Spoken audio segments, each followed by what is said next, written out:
Meh sini. Abang Kotak nak ajar korang macam mana nak pilih kotak pindah rumah yang sesuai ikut kegunaan korang. Yang pertama, saiz dia.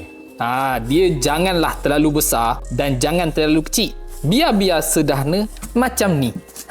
Bila lah besar sangat, korang susah nak angkat. Bila kecil, barang korang tak muat. Pilih yang sederhana sebab senang nak angkat. Yang kedua, kualiti dia. Yang tu pun penting. Sebab kalau korang ambil yang nipis, korang punya barang boleh jatuh ataupun kotak korang boleh koyak. Kalau macam ni double layer, memang sesuai sangat. Yang terakhir, kalau pendapat Abang Kotak lah, korang tak perlu pun nak beli kotak baru.